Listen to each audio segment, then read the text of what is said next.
Parish, especially on the west bank of Jefferson Parish today, where we had a tornado touchdown, stretching across probably about 2 miles of area through Marrero and Harvey. We're here at our laser building at the 1801 West Bank Expressway, where the Sheriff's Office itself actually suffered significant damage here in the back. Our range area, which is back behind this building here at our laser facility, completely destroyed, where the entire roof came off the back of it.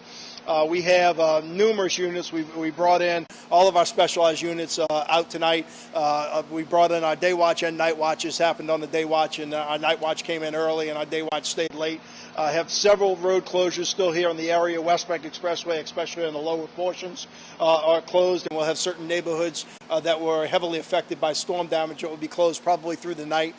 Fire department still assessing their houses and doing secondary searches right now, so those streets will be closed. And we also have a lot of power outages here in the area. We have those areas mapped out. We know that you're out of power. Energy is obviously going to be working, but it's going to be a while because we have numerous poles down in the area. Rest assured, the Sheriff's Office, we are working extra crews tonight. We'll have plenty working the residential and business areas of the areas without power. If you have any problems, our 911 system is still up and running and operational. And I wouldn't suggest anybody committing any crimes tonight, because we'll have a ton of people out there to be able to handle it accordingly. The JPCC still has power, and we're taking reservations. I want to make sure that we have it clear. We had very minor injuries. Very lucky today. I had a few people transported for some scrapes and bruises. One of my deputies was actually in the tornado when his back window busted. Got some glass jarring, but it's in good condition from that standpoint. Our deputies were on scene, identifying where the damages were immediately. We came here and started up our command center, mapping out those areas, bringing our deputies in to make sure we could get the roads closures, do the search from house to house, and we'll be able to continue to do that through the night and obviously tomorrow until it's need to be done.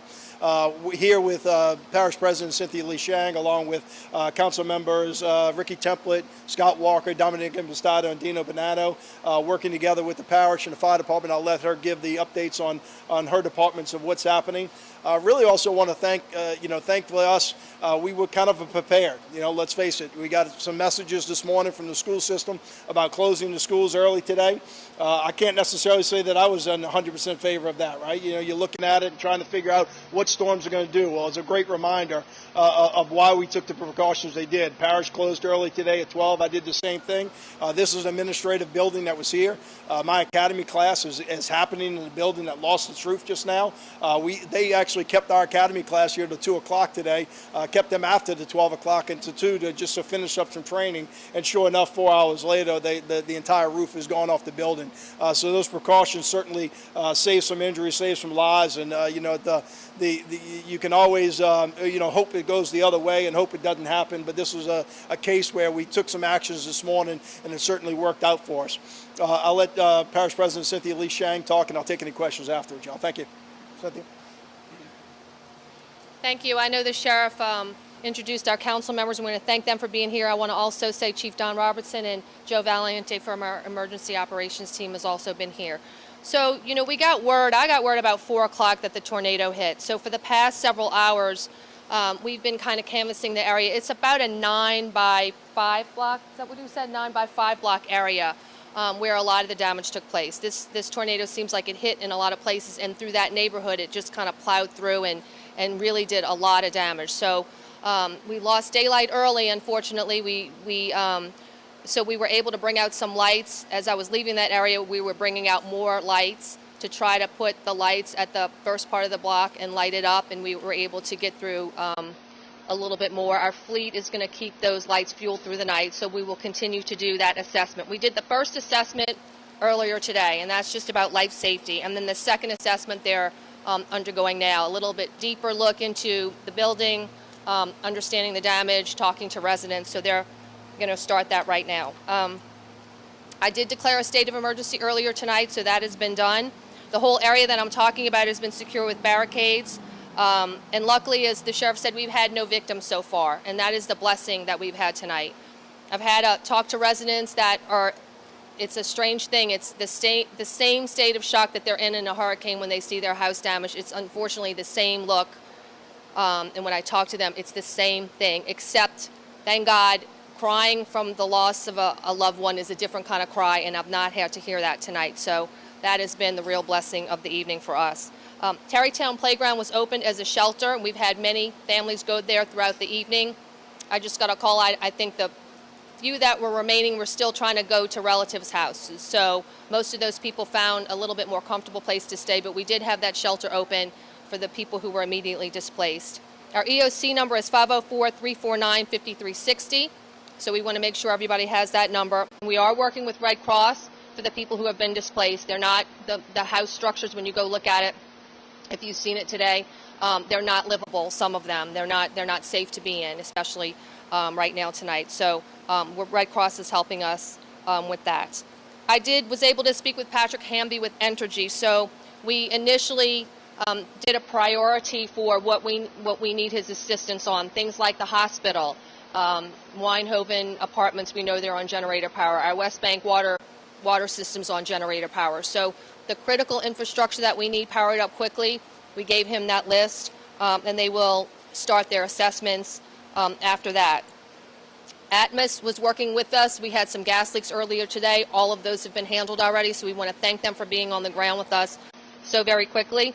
And Cox, I got a text from Cox just a little bit ago. They're going to complete their assessments in the morning and begin the restoration process shortly after that. Dr. Gray with the Jefferson Parish Public School System, I was able to talk to him today. They are out still now assessing all of their buildings. They have teams out. They know right now that West Jefferson High School and Marrero Middle School are going to be closed due to damage. So if you go to West Jefferson High School or Marrero Middle School, the damage is too bad to have class tomorrow. There may be other school closures based on electricity.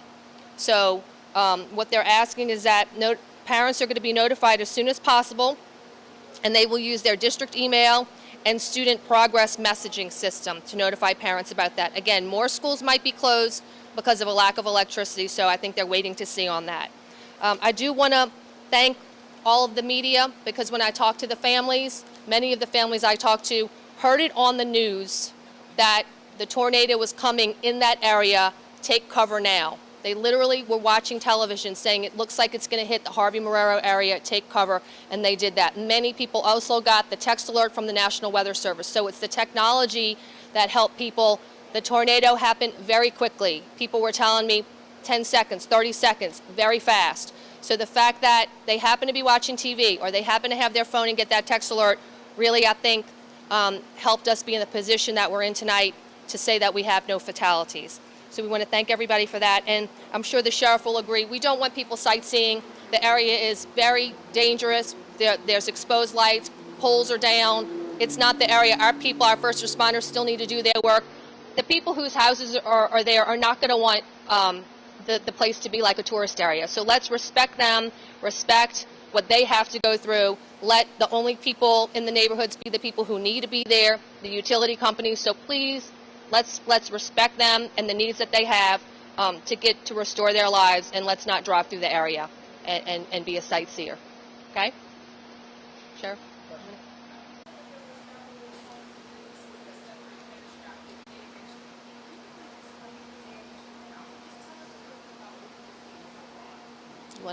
So many houses, I mean, there were, if you recall what Grand Isle looked like, you know, it almost like the house is exposed, you know, the roof's off. Many houses are like that. Not as much as Grand Isle, but in that neighborhood, you know, probably, how many, 15 or so. Some houses have a lot of roof damage. Some houses have the side that's off. Many of them just suffered external damage. Many of them, the windows blew out. So they have a lot of their belongings on the outside, many things that were outside or inside their house. I mean, there's no kind of pattern there. This is what we've been seeing. I've seen pictures of the Winn-Dixie. You know, there's a bleacher from a middle school. I don't know what middle school it is. It's a green horseshoe, kind of stabbed into the side of the house. Big bleacher, like right through the heart, the way you'd see in a picture. Weird, strange things like that. There's some weird Santa Clauses that are tucked between fences and in strange places. Christmas trees that were inside the house or outside the house now, kind of sad.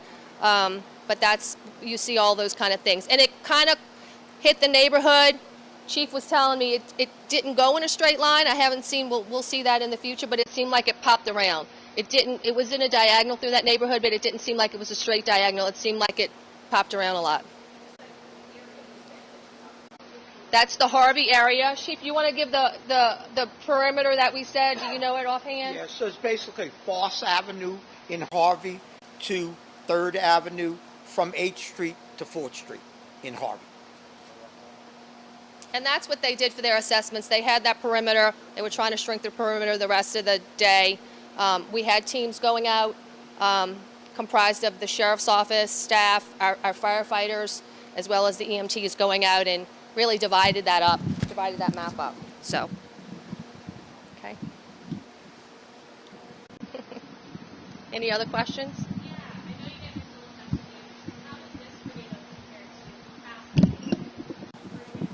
I couldn't remember when we had the tornado last year that also hit St. Bernard, but that was not as bad. But it's almost the same time of the year, I feel like. It was after hurricane season, and then it hit and it went to St. Bernard. But this is worse, Sheriff? I mean, St. Bernard was certainly, because I was out on St. Bernard scene, was certainly, I would say, worse from a direct line. It was a direct path, where this one, it looks like it bounced from a few different neighborhoods to neighborhoods, so it's more spread out over probably a 2-mile area.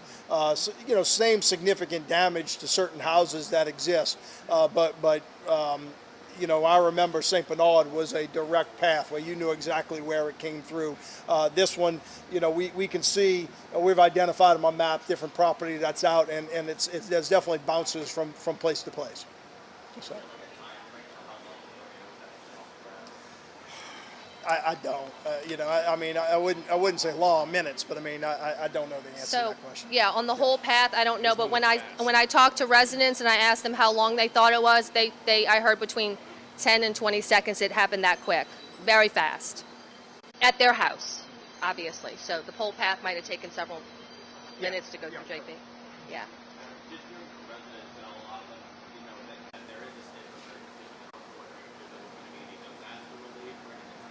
Yes, we'll get that, and we'll work. You know, the governor's reached out to me, the lieutenant governor's reached out to me. We've declared a state of emergency. I know they will have needs. Luckily, most of them that I talked to had insurance, so many were insured. It's just hard that it's right before Christmas and they're having to deal with this. The timing is just very difficult for them. But Terrytown Playground going to be open tonight? Need to be open tonight? Terrytown Playground, as just a few minutes ago, the few people that were there were leaving. So we're probably going to close that soon. We think everybody who kind of needed assistance tonight probably would have come there already. So let's make it clear. If we have somebody that needs assistance, we'll find them a place. So. Anything else, y'all? All right, y'all. Thank you very much. Thank you. So that's the very